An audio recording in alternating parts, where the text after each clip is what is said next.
আজকে বাংলাদেশ আর পাকিস্তানের খেলা দেখলে আসলেন, তো এসে আপনি প্রত্যাশা করছিলেন যে আজকে বাংলাদেশ পাকিস্তানকে হারিয়ে হোয়াইট ওয়াশের একটা বাংলা ওয়াশের একটা স্বাদ নেবে, এবং এটা 71-এ যে পরাজিত করছিল পাক হানাদার বাহিনীকে, ঠিক এরকম একটা মানে আবারও সেম একটা তৃপ্তি পরাজয়ের মানে এই প্রথম পাকিস্তানকে একেবারে হোয়াইট ওয়াশ করা, এটা বাংলাদেশের পক্ষে একটা সম্ভব ছিল, কিন্তু সেটি আর হলো না। খেলাটা যে মুহূর্তে দেখতেছি বাংলাদেশ প্রায় অল আউটই হয়ে যাবে। আপনার একটু অনুভূতি? ক্রিকেট আসলে আমরা তো সবসময় বলে থাকি যে গ্লোরি অফ আনসার্টেনিটি।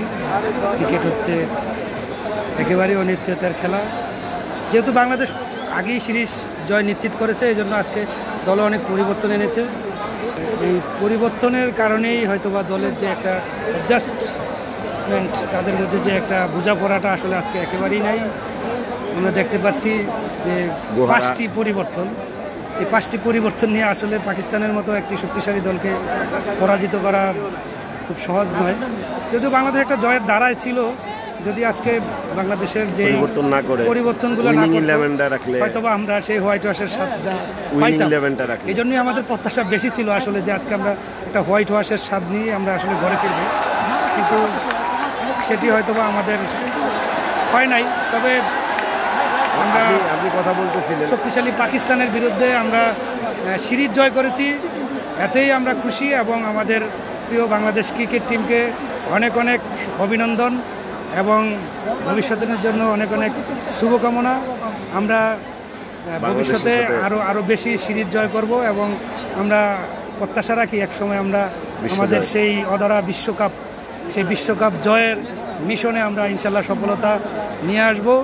আমি আবারও বাংলাদেশের সকল টিম এবং যারা বাংলাদেশকে প্রতিনিয়ত সাপোর্ট দিয়ে বাংলাদেশকে এগিয়ে নিয়ে যাচ্ছে, সকলের প্রতি আমার প্রত্যাশা থাকবে আপনারা আপনাদের সাপোর্ট দিয়ে যাবেন। ইনশাল্লাহ একসময় আমরা আমাদের সফলতার চূড়ায় পৌঁছাবো। সকলকে অসংখ্য ধন্যবাদ। আজকে হেরে গেলেন,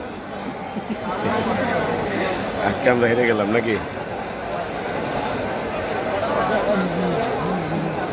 একদম একটা মোমেন্টাম দেখলাম, নাসুম একটা 4 পিরিয়ড একেবারে মনে হয় যেন বাউন্ডারির কাছে আসতেই চায় না, লাগতেই চায় না, মিশতেই চায় না।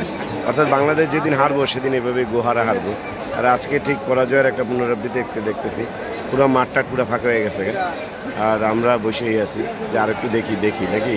আমরা অরিজিনাল সাপোর্টার, আমরা আপনার হৃদয় থেকে সাপোর্ট করি। এই কারণে আমরা হার জিত যাই হোক, আমরা বাংলাদেশ ক্রিকেট টিমের পক্ষে আছি এবং তাদেরকে সাপোর্ট করে যাব এবং থাকবো ইনশাল্লাহ থাকবো। আমি শেষ মুহূর্ত পর্যন্ত, শেষ বল পর্যন্ত আমরা সাপোর্ট দিয়ে লড়াই করে যাব। 98 থেকে স্টেডিয়ামে ক্রিকেট খেলাটা সরাসরি উপভোগ করি, অনেক আগে থেকেই।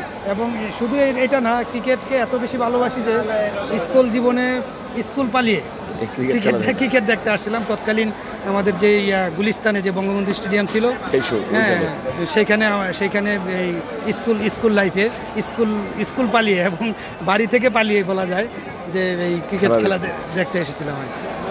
দেখ আজকে জিততে পারলে অনেক বেশি ভালো লাগতো। জিততে পারলে তো অবশ্যই ভালো লাগতো। যেহেতু অনেক পরিবর্তন দলে, আগেই সিরিজ আমরা জিতে ফেলছি, এই জন্য আসলে আজকে তেমন এই ম্যাচের গুরুত্ব বাংলাদেশের কাছে তেমন ছিল না।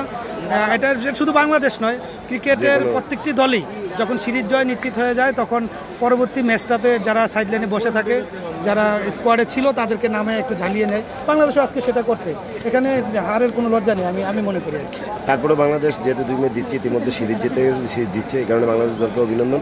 পাকিস্তান আজকের ম্যাচে জিতে কামব্যাক করছে, মোটামুটি বাংলা ওয়াশ থেকে তারা মুক্তি পাইছে, এটা হচ্ছে তাদের মোটামুটি একটা সফলতা। অবশ্যই পাকিস্তানকেও অভিনন্দন, যেহেতু আজকে তারা জয়ের ধারপ্রান্তে আছে। আমি আশা করব যে বাংলাদেশের যে সৌহার্দ্যপূর্ণ পরিবেশে আজকে এই ইনিংসটা শেষ হচ্ছে, মানে তিন ম্যাচ সিরিজের, আমরা আশা করব যে পাকিস্তানও আমাদের এই বাংলাদেশের টিম যাবে এবং সৌহার্দ্যপূর্ণ পরিবেশে সেখানে যেও তাদেরকে হারিয়ে আসবে ইনশাল্লাহ। জি, আমরা প্রত্যাশা করি আমরা সামনে আসন্ন বিশ্বকাপ আছে, আমরা যেন এই বিশ্ব চ্যাম্পিয়ন হতে পারি, এই লক্ষ্য। আমরা বাংলাদেশ টিমকে সবসময় সাপোর্ট দিয়ে যাবো, হারি জিতি, মানে জয় হোক আর পরাজয় হোক, আমরা বাংলাদেশ। জয় তো বাংলাদেশ।